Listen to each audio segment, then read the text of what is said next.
चौक चौराहे पे भीख मांगने वाला आदमी क्या कागजात दिखाएगा? बंदर और भालू का खेल दिखाने वाला क्या कागजात दिखाएगा? बंजारा जो आज इस गांव में है कल किसी और गांव में है, क्या कागजात दिखाएगा?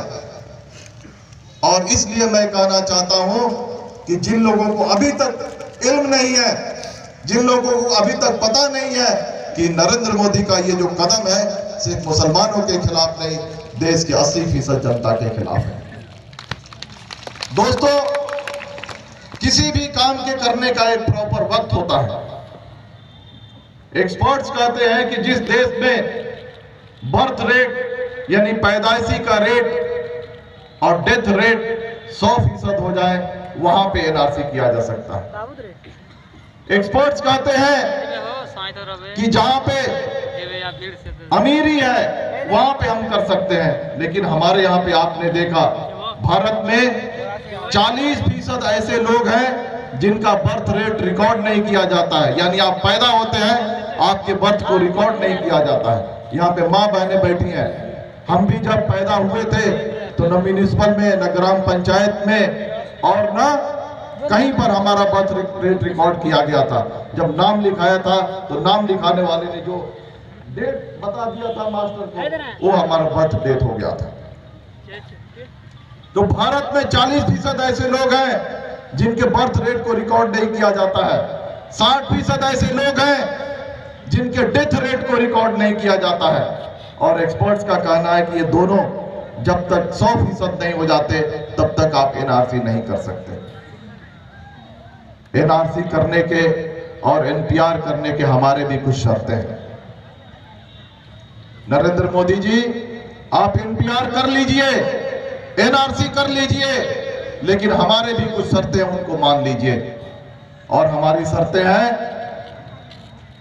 देश के अनपढ़ गंवारों को स्कूल भेजो सारों को। देश के अनपढ़ गंवारों को स्कूल भेजो सारों को। देश के गरीब किसान और काश्तकारों को कर्ज माफ करो सारों को। देश के शिक्षित बेरोजगारों को रोजगार दे दो सारों को। और देश में घूमने वाले चोर उचक्के लुटेरों को जेल के अंदर बंद कर दो भगोड़ों को। आप जो अनपढ़ हैं उनको स्कूल भेजिए, जो किसान और काश्तकार हैं उनके कर्जे को माफ कीजिए, जो डिग्री लेकर के हमारे शिक्षित युवा नौकरी की तलाश में भटक रहे हैं उनको नौकरी दे दो, और जो देश लूट करके देश के बाहर भाग रहे हैं उनको जेल के अंदर बंद कर दो, तब तुम एनपीआर कर लो। लेकिन हमें पता है कि यह सरकार इन शर्तों में से एक भी शर्त नहीं मानेगी और एनपीआर करने के लिए आएगी। आपने योगेंद्र यादव जी का वीडियो देखा होगा। योगेंद्र यादव जी कहते हैं कि एनपीआर 5 फेजेज में होगा, 5 स्टेजेज में होगा, 5 चरणों में होगा, और एनपीआर ही एनआरसी बनेगा। आप समझ लीजिए, ज्यादा वक्त नहीं लूंगा समझाने के लिए। पहले चरण में सरकार के अधिकारी कर्मचारी आपके घर आएंगे, 21 तख्तों का एक फॉर्म लेकर के आएंगे और आपसे फॉर्म भरवा लेंगे। यह है पहला चरण। दूसरे चरण में जानकारी को स्क्रूटिनाइज किया जाएगा और किसी लोगों के नाम के सामने डी लिख दिया जाएगा। तीसरे चरण में जिन लोगों के नाम के सामने डी लिखा गया है उनके घर नोटिस आएगा कि आप कागजात दिखाइए कि आप भारत के नागरिक हैं या नहीं। इसी चरण को, तीसरे नंबर के चरण को हम एनआरसी कहते हैं। अगर आपने कागजात दिखा दी और अधिकारी मान गए तो ठीक, और नहीं माने तो आपका मामला फॉरेनर्स ट्रिब्यूनल में चला जाएगा, वहां पे आप पे केस चलाया जाएगा। यह है चौथा चरण। और 5वें चरण में अगर आपको ट्रिब्यूनल से न्याय मिला तो ठीक, और नहीं मिला तो 5वें चरण में आपसे नागरिकता छीन ली जाएगी।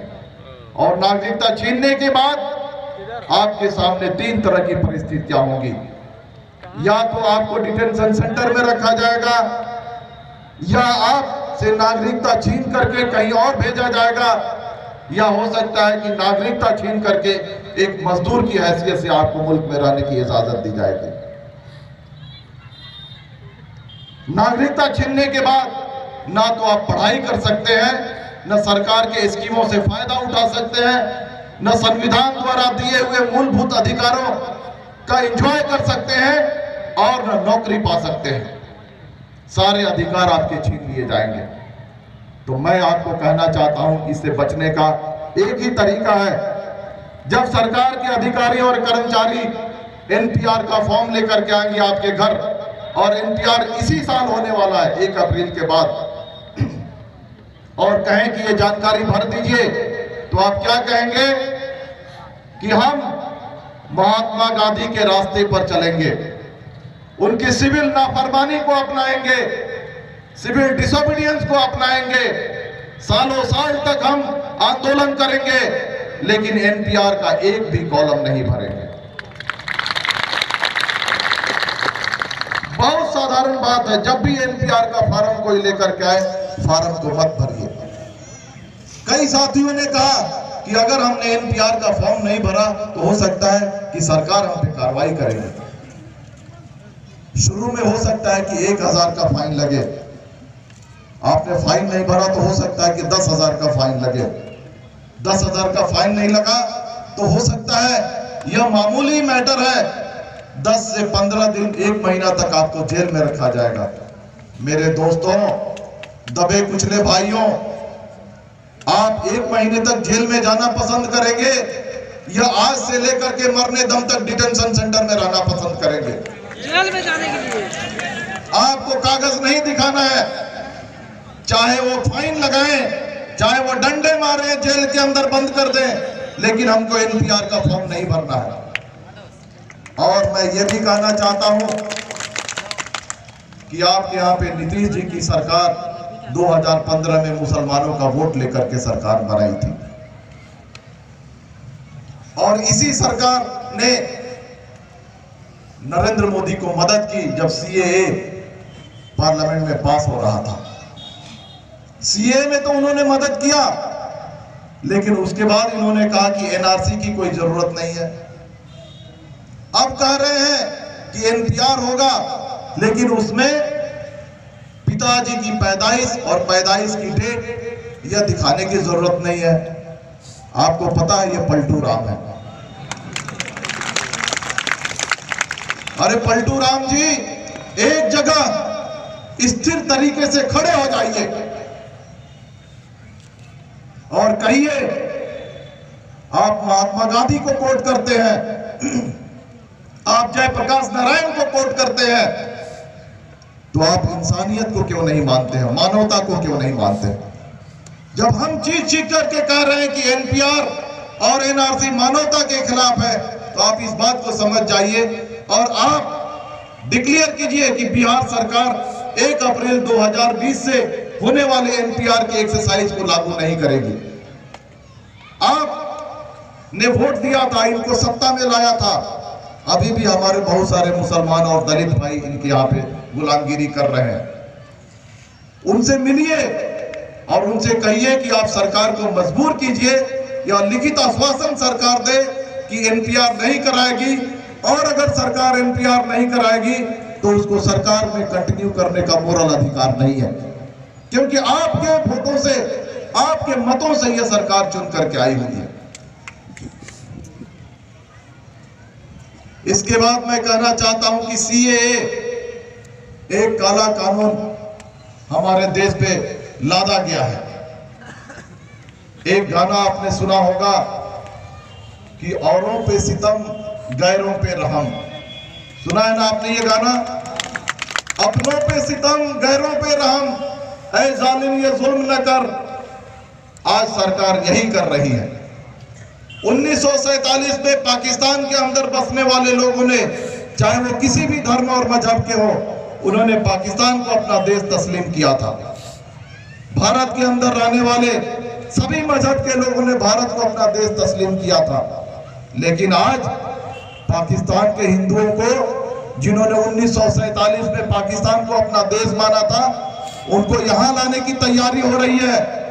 और देशभक्त जिन लोगों ने, मुसलमानों ने भारत को अपना देश तस्लीम किया था, उनको पाकिस्तान भेजने की तैयारी हो रही है। सरकार के असंवैधानिक कदम को हम बिल्कुल नहीं मानेंगे और इसको सफल नहीं होने देंगे। आपने देखा, जैसे झा जी बता रहे थे कि 3 देशों को शामिल किया गया है और मुसलमानों के छोड़ करके सभी लोगों को शामिल किया गया है, और प्रधानमंत्री और गृह मंत्री लगातार झूठ बोल रहे हैं कि यह नागरिकता देने वाली कानून है, नागरिकता लेने वाली कानून नहीं है। मैं पूछना चाहता हूं कि चोर दरवाजे से असम में जो 19 लाख लोग बाहर हैं, 15 लाख को आप नागरिकता देने का प्रयास कर रहे हैं, लेकिन 4 लाख लोगों को नागरिकता नहीं देंगे।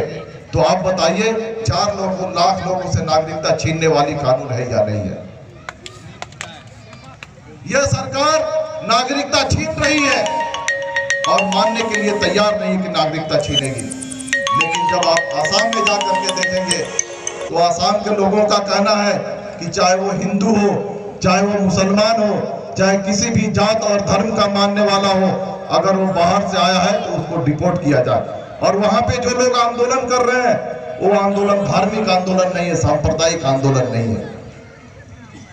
इसलिए नहीं है कि बिहार, उत्तर प्रदेश के लोग जाकर के वहां नौकरी करते थे, बंगाली स्पीकिंग हिंदू जाकर के वहां नौकरी करते थे।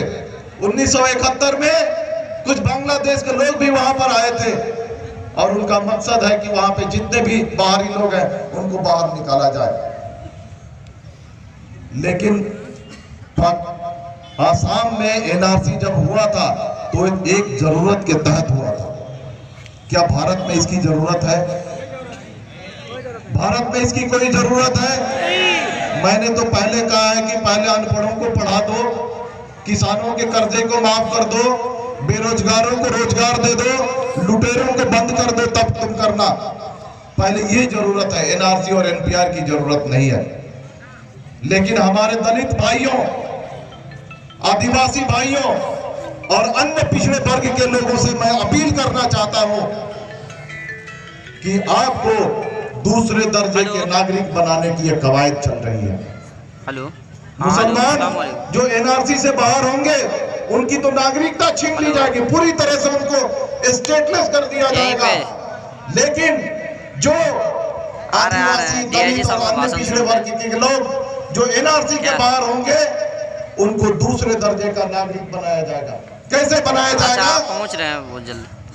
उनसे फार्म भरवाया जाएगा और कहा जाएगा कि आप डिक्लेयर कीजिए कि आप इस धर्म के मानने वाले हैं। उसके बाद एक और झूठ बोलवाया जाएगा कि आप पाकिस्तान, अफगानिस्तान और बांग्लादेश से लोग आए हुए हैं। आप बताइए कि आपके गांव में रहने वाला हमारा दलित भाई, जंगलों में रहने वाला आदिवासी भाई, कौन सी कीजिएगा, हमारा यादव भाई, हमारा बड़ाई भाई, हमारा लोहार भाई, क्या ये पाकिस्तान, अफगानिस्तान और बांग्लादेश से आए थे? यह सरकार उनसे झूठ बोलवाएगी और झूठ बोलवाने के बाद, फार्म भरवाने के बाद उसमें कितने दिनों के बाद नागरिकता देगी यह तय नहीं है। 5 साल के बाद नागरिकता देगी, 10 साल के बाद देगी, 15 साल के बाद देगी, कोई गारंटी नहीं है। आ रहे हैं बस इसका बात। मैं आपसे पूछना चाहता हूं कि आज आप तो पूरी तरह से नागरिक हैं, देश के सम्माननीय नागरिक हैं, बाइज्जतशाही हैं। कल जाकर के एनआरसी के जरिए सरकार द्वारा दिए हुए नागरिकता को पसंद करेंगे या आज के नागरिकता को पसंद करेंगे? आज का पहले रेफ्यूजी डिक्लेयर करके फिर सिटीजन बनाया जाएगा, रेफ्यूजी टर्न्ड सिटीजन। आप समझ रहे हैं? तो जिन लोगों को रेफ्यूजी डिक्लेयर करके नागरिकता दी जाएगी, उनसे भी कई इख्तियार और कई अधिकार छीन लिए जाएंगे। इसलिए दलित भाइयों, आदिवासी भाइयों और अन्य पिछड़े वर्ग में शामिल जाति के भाइयों, आपसे अपील करना चाहता हूं कि अगर आपको दूसरे दर्जे का नागरिक नहीं बनना है तो आज भारत का जो मुसलमान आंदोलन कर रहा है उनके साथ मिल जाइए, उनके कंधे से कंधे मिलाइए, हमारे आंदोलन में शामिल हो जाइए और इस काले कानून को खत्म करने की कोशिश कीजिए। और जब तक ये काला कानून खत्म नहीं होगा, इसका साया